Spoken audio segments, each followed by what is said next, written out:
And now let's go courtside to join the voice of Georgetown College women's basketball, Will Chambers.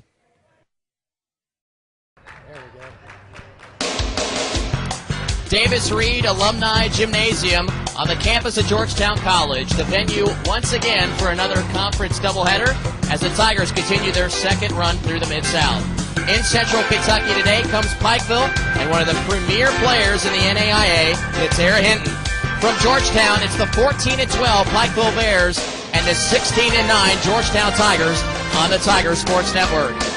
And hello and welcome courtside here at Alumni alongside my partner Randy Phillips. I am Will Chambers. Georgetown comes in third in the conference at 7-3. Pikeville coming in at 6 at 2-8. And Randy, this is a team, Pikeville, that has really struggled. They coming into the conference have won 3 straight since losing 8 of the last 10. Yeah, they've really struggled, and I think really a lot of things they're looking for. They're trying to find that complementary player to, as you mentioned, your open, Natera Hinton, who is no question was one of the first team players in the Mid-South Conference. But they've kind of been that way over the past few years. They've had the one star, and then they've looked for balance somewhere else. They've yet to really find that consistent number 2 player. But the one thing about Pikeville is that they will rebound, and they rebound well, and they always do against Georgetown. Yeah, and although that they've struggled, they're a better scoring team than Georgetown is. They're a better rebounding team. They turn it over less. The problem has been their defense. Their scoring defense less than Georgetown. They allow 34% shooting from the outside. This is a very experienced front court, but a very inexperienced backcourt. Likely a starter today, a freshman in Sally Roberts and a sophomore, Megan Mosley. Yeah, but you look at Georgetown, they're also looking at the backcourt to start a freshman point guard. But Courtney Tiber has certainly played well in league play. Georgetown, look for them to press the tempo early, force some early turnovers, and really kind of put Pikeville in a position where they're going to have to play catch-up throughout. But be warned. Seems like every time Georgetown and Pikeville get together in women's basketball, it becomes a slugfest. Yeah. Like you mentioned, though, Pikeville is scoring more statistically than they have here in the past. Be interesting to watch. But one thing Georgetown has shown is that if it is a slugfest, they can also win those too. And Georgetown coming into the game against Pikeville last January the 21st had lost 3 consecutive. They were really in dire need of a win. Since have won 7 of 8. They've been playing very well. It's been a very balanced attack. But over the last couple of weeks, Courtney Tyra, Micah Rogers have really stepped up their game. It was Micah Rogers' 26 points that led Georgetown back in January. And it was a confidence builder, quite honestly. And that was a game, too, that Georgetown actually led by double digits. Pikeville came back, had a rally, got close, but Georgetown able to pull away in an end down at the East Kentucky Expo Center.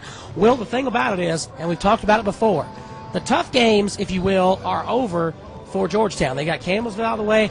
They got Cumberland's out of the way. Oh, by the way, they split with the University of Cumberland, so that makes it even more of a bonus. Georgetown right now has a couple of games up in third. Right now they're probably solidly locked in as that 3rd seed for the conference tournament. Who right now is 6th? Pikeville. This may not be the last time we see these two teams play this year. We got much more coming up on Pikeville. We'll come back here with the keys to the game in just a couple of minutes. My pregame talk with head coach Susan Johnson. That's as the countdown to tip-off continues right here on the Tiger Sports Network. Tonight's honorary. They're taking a look at Bill Watson in his 13th season as head coach of Pikeville. Was an assistant for 4 years for the men's team prior to taking over for the ladies. In that first year, won the KIAC, made the first NAIA tournament in the first 20-win season ever at Pikeville. Named Conference Coach of the Year. His first of 3 was the National Coach of the Year back in 2003. Pikeville will come out in their road black uniforms. Georgetown as they break the huddle in their home whites. Great to have you with us at Georgetown, Kentucky. Will Chambers, Randy Phillips for game number 11 in the conference schedule. Everything winding down. If the conference tournament were to start tonight, it would be this very matchup, with the home team being Georgetown, being that it's in Frankfort, going up against Pikeville. It'll be Hinton going up against Dries. Pikeville will control. Experienced back or front court, I should say, for Pikeville with Alexis Johnson, Whitney Kempton, and Natera Hinton, as Kempton's first 3 is off the mark. Defensively, you've got Boykin drawing the assignment early on Hinton. She certainly gives up a few inches to her. Speed-wise, though, she has the advantage. She'll give up about 5 inches. Gina Binding stops before heading into the lane. Now they'll feed it on the high post to Dries.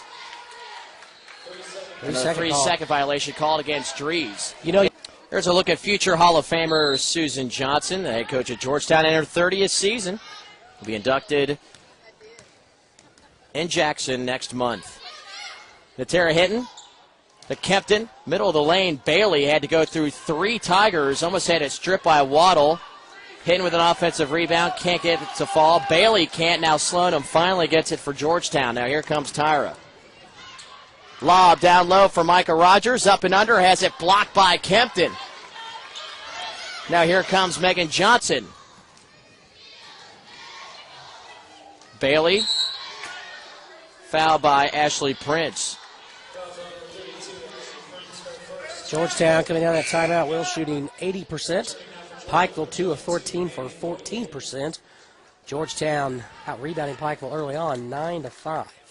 Well, Georgetown has really played well at home this year. Although their record is only 8-4, they have done that playing some very stiff competition, some of the NAIA's Division I and Division II's best.